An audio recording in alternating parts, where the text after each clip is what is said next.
Hola con todos, soy Francisco Prado, analista junguiano, miembro de la Fundación Carl Gustav Jung del Ecuador. Aquí estamos para nuestra siguiente pastilla junguiana. Estamos en el tema de los tipos psicológicos y nos faltarían ver los 4 tipos restantes, los 4 tipos introvertidos.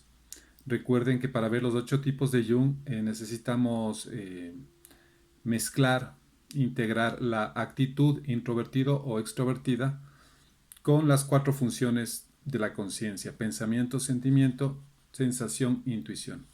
Entonces, en la sesión pasada habíamos visto los tipos extravertidos, ahora veamos los 4 introvertidos.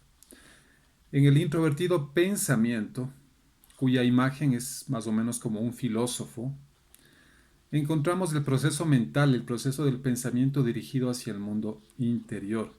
Por lo tanto, a estas personas de este tipo les interesa más como clarificar sus ideas, tener muy claras las ideas. Les interesa el proceso mental en sí mismo y tal vez solo luego la aplicación práctica. Es gente muy teórica que se queda mucho en las ideas y que no siempre lo pone esto en práctica. Tienden a ser, por ejemplo, gente de teorías, filósofos, científicos teóricos, obstinados con sus propias ideas. O sea, no admiten a veces ideas de otras personas. Recordemos que los introvertidos son personas más originales que los extravertidos, pero se pierden fácilmente en sus propios pensamientos y en sus propias fantasías. El introvertido sentimiento, cuya imagen sería más o menos como una persona sensible, romántica, profunda. Estos no brillan mucho. Jung decía que tienen una profundidad muy grande, unos sentimientos muy profundos que a veces no se los percibe, ¿no? Entonces tienen motivaciones ocultas, tienen un aire enigmático, nadie sabe lo que está pasando dentro de ellos. Evitan las reuniones, las fiestas, la vida social, son callados, inaccesibles y tienen tendencia a la melancolía, a la tristeza. De ahí el romanticismo, ¿no? Es frecuente en gente, por ejemplo, poetas, artistas de este tipo muy sensibles, ¿no? No quieren impresionar, no les interesa impresionar. Son profundos, gente muy pacífica y muy armoniosa. Los románticos. Introvertido, sensación. Aquí vemos, por ejemplo, la gente que se preocupa mucho de los detalles de lo estético. Por eso una imagen sería el esteta, ¿no? La sensibilidad está dirigida hacia adentro. Sin embargo, recordemos que los introvertidos rodean el objeto exterior y le dan un significado subjetivo. Entonces se fijan mucho en detalles, en minuciosidades, pero para una percepción interna, interior. Las impresiones causan una honda afectación. Son observadores que parecen que no están haciendo nada, pero están mirando, observando minuciosamente, absorben las impresiones sensoriales hacia adentro y tienen reacciones retardadas. A veces reaccionan a los 2, 3 días, cosas que debían haber reaccionado en ese momento. Pueden ser artistas muy creativos, sobre todo de artes manuales como pintores, ¿sí? Y ponen lo subjetivo de lo sensorial. O sea, lo que les interesa es la subjetividad de las sensaciones percibidas por los 5 sentidos. Y finalmente el introvertido intuitivo. Jung era de este tipo, que es más o menos la imagen del místico, del profeta, del incomprendido, ¿sí? Este tipo tiene una fuerte conexión con lo inconsciente. Imagínense, la introversión ya nos lleva hacia adentro y la intuición es una función que se conecta mucho con los procesos inconscientes. Entonces a este tipo les interesan mucho las imágenes. Veamos a Jung ahí, ¿no? Lo que más le interesaban eran las imágenes interiores. Son a veces gente muy perceptiva, como videntes, como proféticos, poetas, artistas muy imaginativos, muy creativos, pero también parecen a ratos místicos soñadores, ¿no? Son los más incomprendidos, como digo, de los 8 tipos. Y viven como en otro mundo. Es la gente más despistada, la que se olvida dónde dejaron las llaves, las que están en un desorden total, la que se olvidan de las citas, los muy impuntuales, ese tipo de cosas. Los que viven en el otro mundo serían los introvertidos intuitivos. Bueno, entonces aquí ya tenemos los 8 tipos. Ahora, una nota simplemente acerca de la función inferior.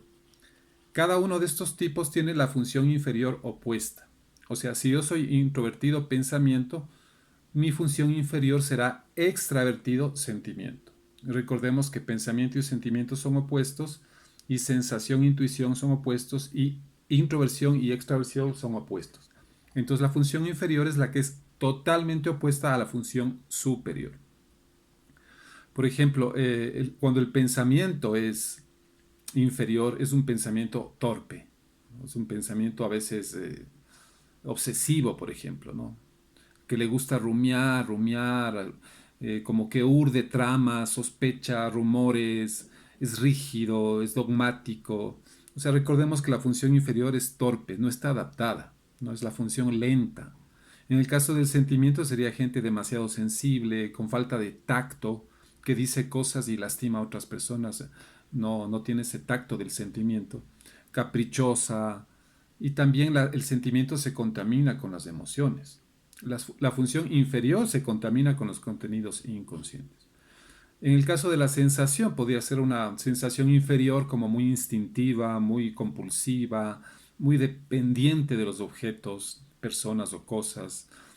Pues suelen tener problemas sexuales, se apegan mucho a los objetos, dependen mucho de los objetos. En el caso de la intuición negativa, sería como un olfato para posibilidades negativas, ¿no?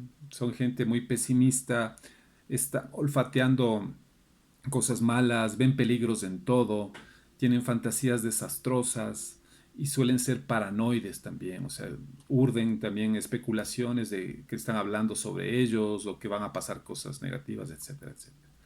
Entonces es una cuestión muy compleja esta de los tipos psicológicos. Porque no solo hay que ver la función superior que nos da el tipo, o sea, si mi función superior es el introvertido, pensamiento, esa es mi tipología.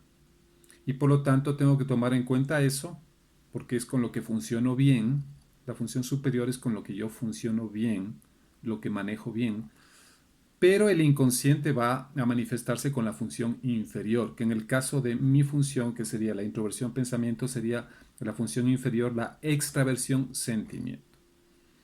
Y es la que va a generar problemas, la función inferior. Va a generar síntomas. En la mitad de la vida esta función se va a expresar, va a generar problemas, síntomas, neurosis, trastornos, y es nuestra parte débil, nuestro talón de Aquiles, ¿no? Es la parte donde no funcionamos bien. Hay que ver en cada caso cuál es. Y que en la mediana edad necesitamos trabajar en ella. Necesitamos integrarla, porque la función superior se ha ido desgastando a lo largo de la vida. Es como un auto que le sacamos el aire y ese auto llega a la mediana edad ya desgastado y a veces funde máquina. O sea, eso implica una depresión, un síndrome de burnout, o una fatiga crónica, qué sé yo. Y necesitamos la energía que está en la sombra, la energía que está en el inconsciente, porque es una energía que no se ha usado, son arquetipos, funciones que no hemos usado, por lo tanto tienen 0 kilómetros y están nuevitos. Suena fácil, no es tan fácil, pero el desafío de la mitad de la vida es traer la función inferior a la conciencia, porque se va a manifestar, como digo, a través de síntomas, se va a manifestar, pero tenemos que tener la conciencia y la amplitud mental para abarcar este opuesto que tenemos adentro de nosotros, que a la final constituiría pues la sombra, tema que comentaremos en próximos videos. Muchas gracias por su atención y hasta la próxima.